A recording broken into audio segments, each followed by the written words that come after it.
आकाशवाणी गोरखपुर से प्रादेशिक समाचार।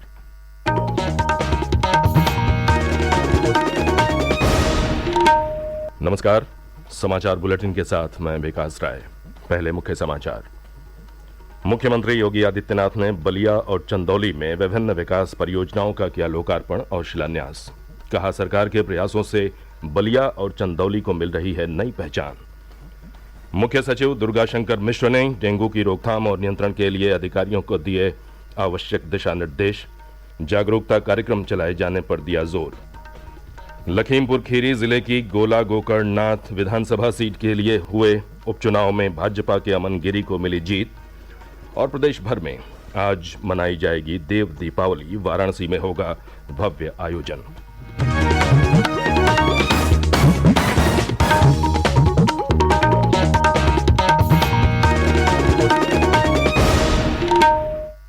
अब समाचार विस्तार से।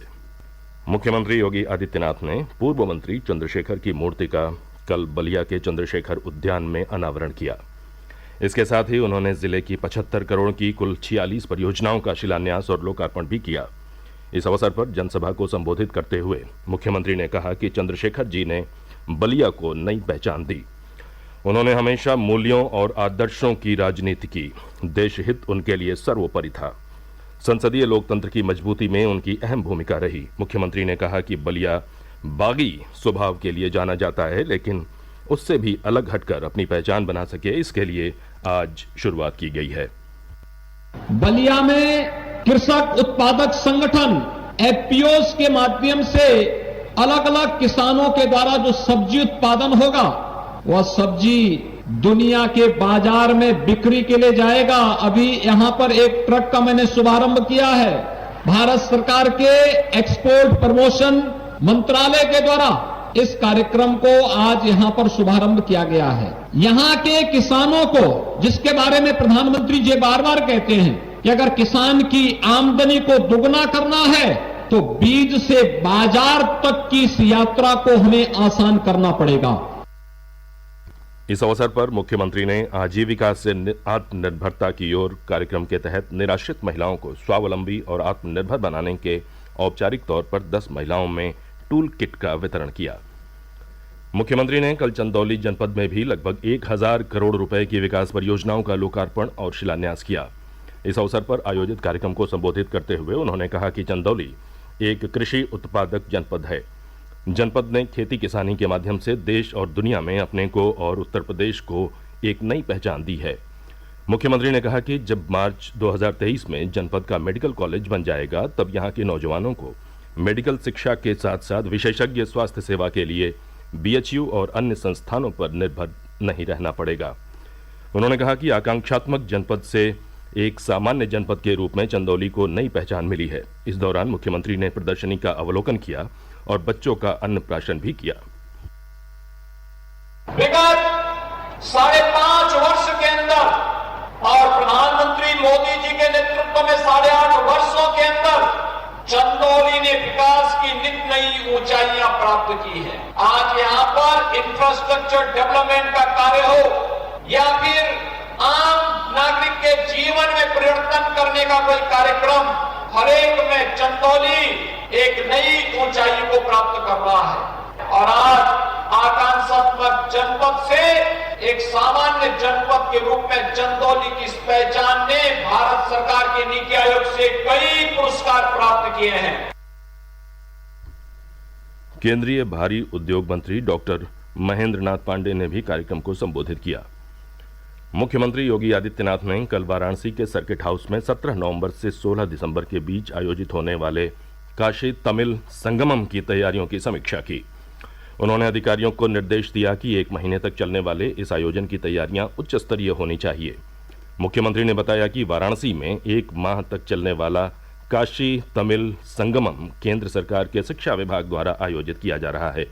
बैठक में वाराणसी के आयुक्त कौशल राज शर्मा ने बताया कि आयोजन को लेकर वाराणसी में रह रहे तमिलनाडु के 1000 से अधिक परिवारों से संवाद स्थापित किया जा चुका है। मुख्य सचिव दुर्गाशंकर मिश्र ने लखनऊ के लोक भवन में वीडियो कॉन्फ्रेंसिंग के माध्यम से विभिन्न जनपदों के अधिकारियों से डेंगू की रोकथाम और नियंत्रण के कार्यों के संबंध में संवाद किया और आवश्यक दिशा निर्देश दिए। इस अवसर पर मुख्य सचिव ने स्वास्थ्य विभाग, नगर विकास विभाग, चिकित्सा शिक्षा विभाग से डेंगू के नियंत्रण और रोकथाम के संबंध में किए जा रहे कार्यों की जानकारी भी प्राप्त की। मुख्य सचिव ने निर्देश देते हुए कहा कि सक्षम अधिकारी डेंगू से प्रभावित घरों का निरीक्षण करें, लोगों को डेंगू से बचाव एवं रोकथाम के उपायों के संबंध में जागरूक करें, साथ ही चिकित्सालयों का स्वयं निरीक्षण करें। मुख्य सचिव ने कहा कि प्रदेश के सभी जनपदों में स्वच्छता, सैनिटाइजेशन के कार्य किए जा रहे हैं तथा फॉगिंग, एंटी लार्वा का छिड़काव किया जा रहा है। प्रादेशिक समाचार आप आकाशवाणी गोरखपुर से सुन रहे हैं। ये समाचार बुलेटिन हमारे YouTube channel AIR news Gorakhpur और ट्विटर हैंडल AIR न्यूज_GKP पर भी उपलब्ध है। लखीमपुर खीरी जिले की गोला गोकर्णनाथ विधानसभा सीट पर हुए उपचुनाव में भारतीय जनता पार्टी ने जीत हासिल की है। चुनाव आयोग के अनुसार इस सीट से भाजपा प्रत्याशी अमन गिरी ने समाजवादी पार्टी के अपने प्रतिद्वंदी उम्मीदवार विनय तिवारी को 34,000 से अधिक मतों के अंतर से हराया। कड़ी सुरक्षा के बीच हुई 32 राउंड की मतगणना के बाद भाजपा इस सीट को अपने पास बरकरार रखने में सफल रही। इस सीट पर भाजपा विधायक अरविंद गिरी की 6 सितंबर को मृत्यु हो जाने के बाद उपचुनाव कराया गया। भाजपा ने इस सीट पर अरविंद गिरी के बेटे अमन गिरी को अपना उम्मीदवार बनाया था। इस उपचुनाव में 7 प्रत्याशी मैदान में थे। बहुजन समाज पार्टी और कांग्रेस ने अपना प्रत्याशी नहीं उतारा था। प्रदेश के परिवहन राज्य मंत्री स्वतंत्र प्रभार दयाशंकर सिंह के निर्देश पर कल 8 नवंबर को कार्तिक मेले के अवसर पर परिवहन निगम की 1584 बसें चलाई जाएंगी। उन्होंने कहा कि गंगा दशहरा पर देश और प्रदेश के श्रद्धालुओं को यातायात की भरपूर सुविधा मुहैया कराई जाएंगी। परिवहन निगम के प्रबंध निदेशक संजय कुमार ने बताया कि भीड़ को देखते हुए जरूरी होने पर अतिरिक्त बसों की व्यवस्था भी की जाएगी।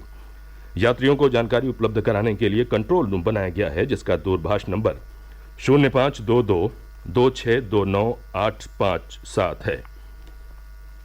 डुमरियागंज से लोकसभा सांसद जगदम्बिका पाल ने कहा है कि नई शिक्षा नीति जहां एक ओर युवाओं को अंतर्राष्ट्रीय स्तर की शिक्षा प्रदान करने में सक्षम है, वहीं दूसरी ओर इससे युवाओं को रोजगार के व्यापक अवसर प्राप्त हो सकेंगे। उन्होंने कहा कि भाजपा सरकार युवाओं के शिक्षण और उन्हें बेहतर रोजगार देने के लिए कृत संकल्पित है। श्री पाल ने कल सिद्धार्थनगर में आयोजित एक शिक्षण कार्यक्रम को संबोधित करते हुए ये बात कही। 11वीं बस्ती मिनी मैराथन दौड़ को जिले के सांसद हरीश द्विवेदी ने हरी झंडी दिखाकर रवाना किया। दौड़ में उत्तराखंड, राजस्थान, हरियाणा, बिहार, मध्य प्रदेश और छत्तीसगढ़ से प्रतिभागियों ने हिस्सा लिया।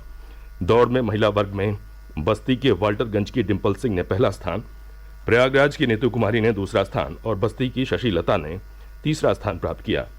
वहीं पुरुष वर्ग में गोरखपुर के रंजीत कुमार पटेल ने पहला स्थान, वाल्टरगंज के सरवन कुमार ने दूसरा स्थान और राजस्थान के दिनेश कुमार ने तीसरा स्थान प्राप्त किया। विजेता प्रतिभागियों को पुरस्कार राशि और शीर्ष 10 खिलाड़ियों को रनिंग किट प्रदान कर सम्मानित किया गया। देव दीपावली का पर्व आज प्रदेश भर में आस्था, भक्ति और हर्षोल्लास के वातावरण में धूमधाम से मनाया जाएगा। इस अवसर पर प्रदेश के विभिन्न जिलों में विविध दीपोत्सव कार्यक्रम आयोजित किए गए हैं। इस अवसर पर वाराणसी का काशी विश्वनाथ कॉरिडोर आकर्षक फूलों से सजाया जाएगा। पहली बार काशी के ऐतिहासिक चेत सिंह घाट की दीवार पर 3D प्रोजेक्शन मैपिंग के माध्यम से धर्म का व्याख्यान होगा।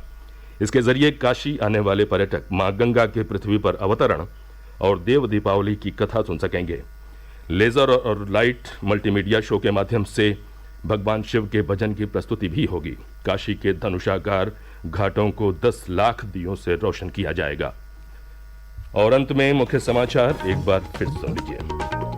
मुख्यमंत्री योगी आदित्यनाथ ने बलिया और चंदौली में विभिन्न विकास परियोजनाओं का किया लोकार्पण और शिलान्यास। कहा, सरकार के प्रयासों से बलिया और चंदौली को मिल रही है नई पहचान।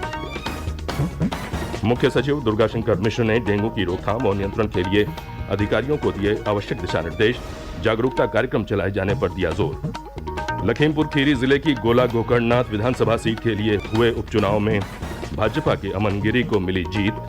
और प्रदेश भर में आज मनाई जाएगी देव दीपावली। वाराणसी में होगा भव्य आयोजन। इसी के साथ ये समाचार बुलेटिन समाप्त हुआ। नमस्कार।